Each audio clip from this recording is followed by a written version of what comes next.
Permisi, Assalamualaikum Ibu, selamat pagi. Pagi. Baik Bu, perkenalkan saya Elisa Yuliatri. Di sini saya akan melakukan penyuluhan tentang pasca operasi. Sebelumnya apakah Ibu bersedia Bu? Iya. Baiklah Bu, mari kita mulai. Ini Bu, boleh dibaca. Baik, di sini saya akan menjelaskan apakah manajemen pasca operasi itu. Pasca operasi atau setelah operasi pasti banyak wejangan yang dilontarkan oleh dokter, keluarga, atau sanak saudara yang berkunjung agar Anda cepat pulih. Isi wejangannya termasuk hal yang boleh dilakukan dan hal yang tidak boleh dilakukan sesudah Anda operasi. Hal yang harus diperhatikan setelah melakukan operasi yaitu meminum obat, makanan, buah dan sayur, tidur dan istirahat yang cukup. Jangan terlalu banyak bergerak. Banyak orang yang merasa bahwa dirinya sudah sembuh benar setelah operasi. Lantas mereka pun jadi aktif bergerak dan mulai langsung mencoba melakukan kegiatan sehari-harinya lagi seperti beres-beres rumah, olahraga, ataupun langsung masuk kantor. Sayangnya agar cepat pulih, Anda disarankan untuk tidak terlalu banyak bergerak. Mengapa? Hal ini bisa menyebabkan cedera atau luka operasi dan menimbulkan komplikasi serius seperti infeksi. 2. Tidur yang cukup. Tidur yang cukup adalah salah satu cara terbaik agar lekas pulih setelah menjalani operasi. Tubuh yang kelelahan akan jadi lebih sulit memulihkan diri habis operasi. Yang ketiga, makan makanan yang sehat. Umumnya setelah operasi, dokter akan menyarankan pantangan khusus untuk makan. Anda akan dianjurkan makan makanan yang bisa mempercepat proses penyembuhan. Yang keempat, rutin minum obat. Pentingnya untuk tetap minum obat yang diberikan dokter setelah Anda dioperasi dan kembali ke rumah, karena obat-obatan bisa membantu tubuh Anda cepat pulih. Yang kelima, konsultasikan ke dokter. Di masa pemulihan pasca operasi ini penting untuk memeriksakan kemungkinan komplikasi.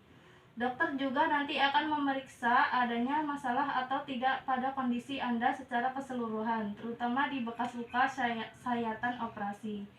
Manajemen nyeri pasca operasi. Apakah nyeri itu? Nyeri merupakan perasaan tubuh atau bagian tubuh seseorang yang menimbulkan respon tidak menyenangkan, dan nyeri dapat memberikan suatu pengalaman alam rasa. Klasifikasi nyeri. 1. Nyeri akut adalah pengalaman sensori dan emosional yang menyenangkan yang muncul akibat kerusakan jaringan yang aktual atau potensial atau digambarkan dalam hal kerusakan sedemikian rupa. Gejala yang terjadi tiba-tiba atau lambat dari intensitas ringan hingga berat dengan akhir yang dapat diantisipasi atau diprediksi. 2. Nyeri kronis. Nyeri kronis adalah pengalaman sensorik dan emosional yang tidak menyenangkan yang muncul akibat kerusakan jaringan yang aktual atau potensial atau digambarkan dalam hal kerusakan sedemikian rupa.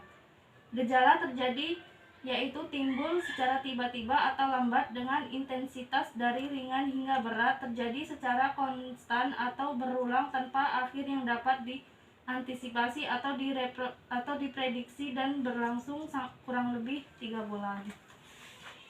Faktor yang mempengaruhi nyeri.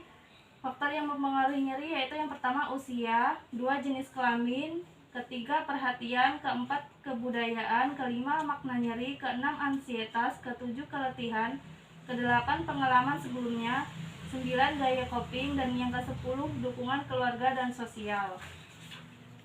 Penata laksanaan nyeri. Penata laksanaan nyeri atau tindakan keperawatan untuk mengurangi nyeri yaitu terdiri dari penata laksanaan non-farmakologi dan farmakologis.